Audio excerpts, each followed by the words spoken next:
Băi, inițial am vrut să mă duc să bag singur mașina, dar... E bine că are. Are. Mașina asta a venit pe roți. Bă, da, dar nu înțeleg cum. O bagi în viteza întâi. Am făcut și manțocăria asta, vrei să mai încercăm o dată? Pleci și faci o tură. Nu, că face direct. Vrei să... Păi nu. Nu, Prieten, pune bujia de 2-3 ori. Ascultați-mă pe mine dacă vreți. Dacă nu faceți cum vreți. dați plătit cu ceva? Ok. Ești gata? Da. Bag în viteză. Este mult. Tu ține de volan. Ține de volan.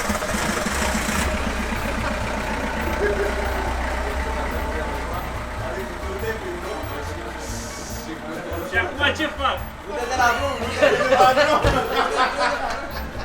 Vii la magazin de acolo.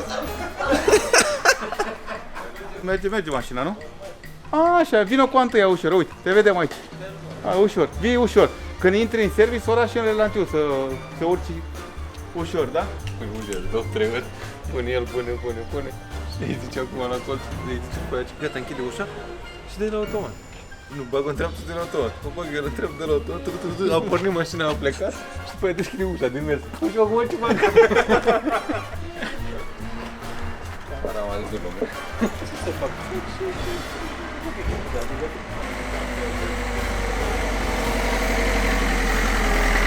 Are la încă Bogdan.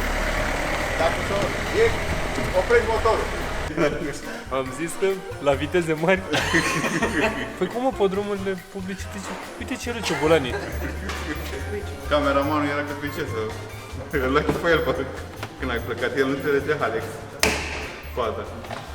Asta mă, că de-aia avem. De-aia lăsești părări. De-aia avem doi, de-aia sunt doi. Salutare duleilor și bine ați venit! Azi avem un BMW Z3. Are câteva operațiuni drăguțe pe mecanică, dar partea interesantă e că omul ne-a rugat în sfârșit. E programat de câteva luni, avea niște chestii destul de simple de făcut. Între timp i s-a rupt cureaua de accesorii, au mai apărut niște belele. A lăsat mașina la noi. E un eveniment în câteva zile la care vrea să ajungă cu mașina. Ne-a rugat dacă putem să-l ajutăm. E să lase mașina, facem tot posibilul să-l ajutăm. Dar după ce facem mașina, vrem să ducem, bineînțeles fără să știe mașina, la Mircea de la Perfect Finish, ca să-i dea și o pregătire, să zicem așa, de show. Așa că dacă ne încadrăm rapid, ajungem și la el, și la Mircea, și la final vrem să vedem reacția omului când o să vadă mașina într-o stare de show, să zicem. Da? Deci hai să băgăm mașina.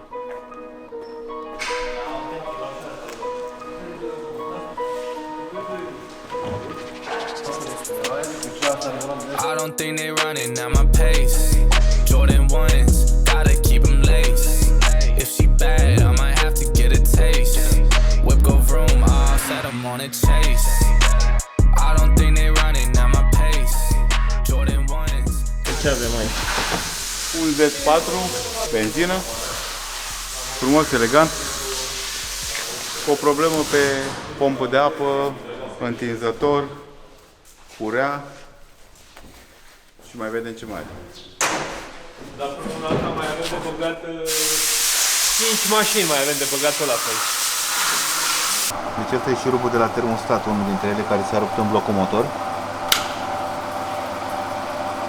Și încercăm să-l scoatem. Nu merge.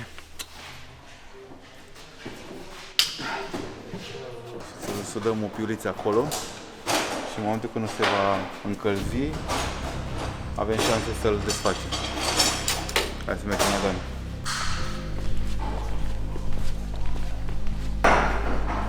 Dani, te-ai schimbat în salopete, ești binevenit și în partea aia de la mine.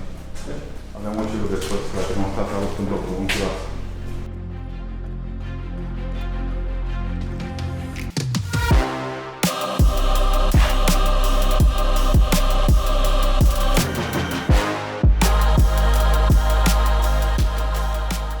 Ce e asta, Dani? Un șurubel blocat în culasă. Prima dată am sudat o piuliță, s-a rupt, după aia am încărcat șurubul și am mai încercat încă o dată. Se pare că a mers. I said I'ma do it, I'ma get it anyways. All I do is work, I got this money on my brain. I don't like Ce se întâmplă aici, Dragoș? Nimic. Ce se poate spune? Urmează un ambreiaj de Logan.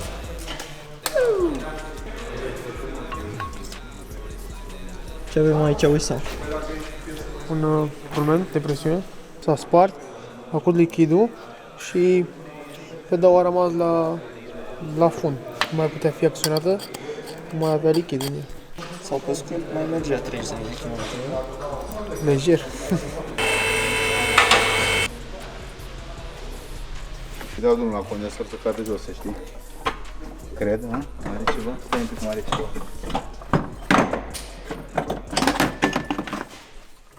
Bingo. Asta e condensor. Ok, punem pe ăla nou.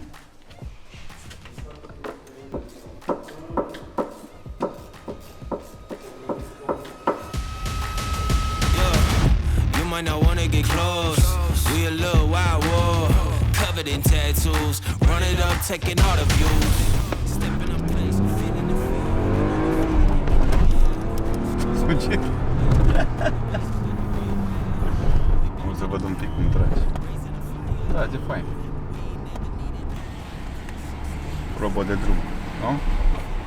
Da. Și cu ce mergem la drum aici? Un Z. Un autentic Z. Frumosul Z. Facem o probă de drum.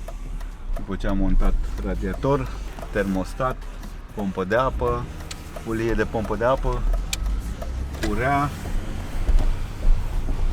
aer condiționat, întinzător aer condiționat, curea, compresor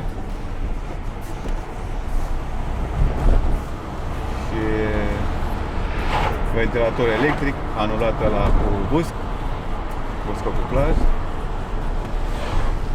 Mai revine mașina odată că sunt niște probleme la niște conducte, nu se potrivesc.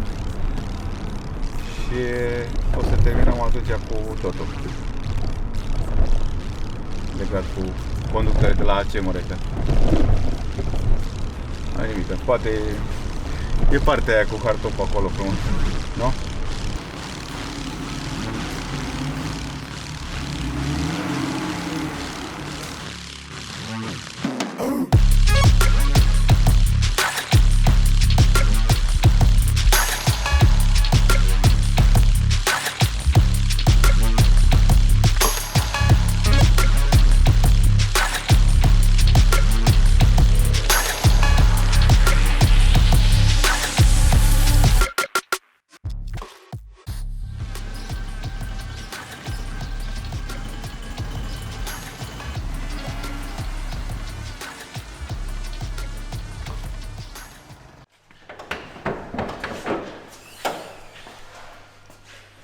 Da, a făcut treabă bună Wissam.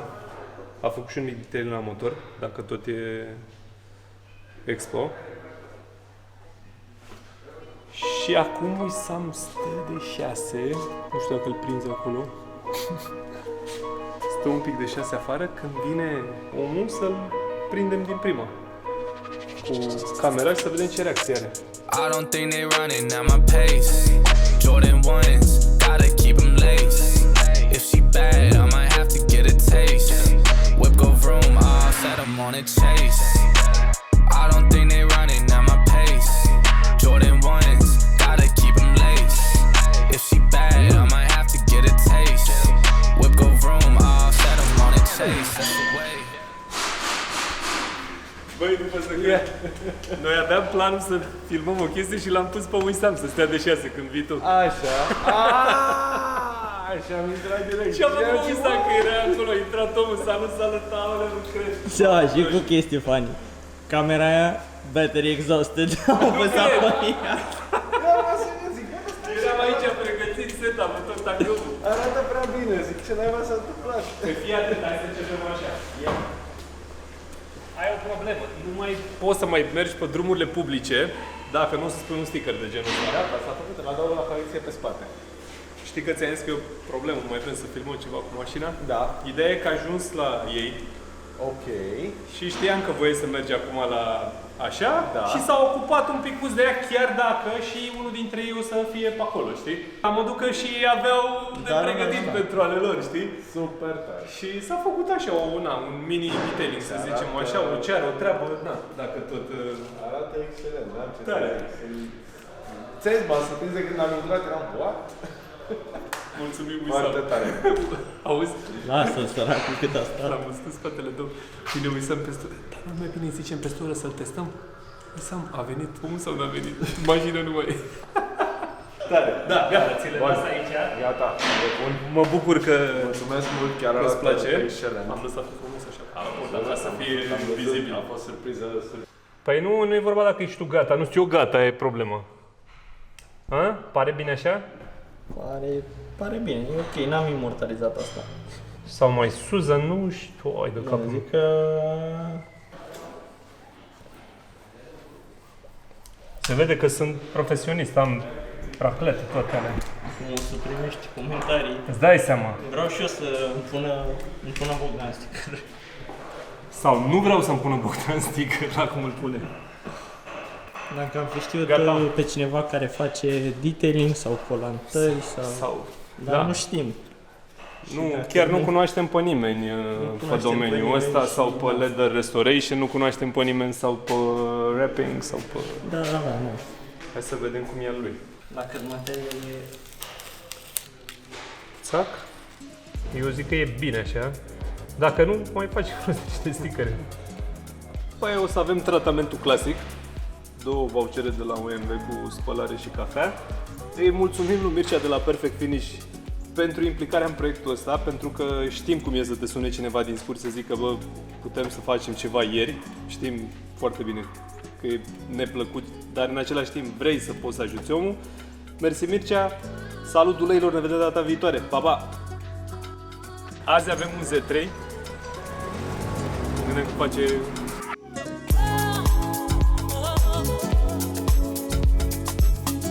Salutare duleilor și bine ați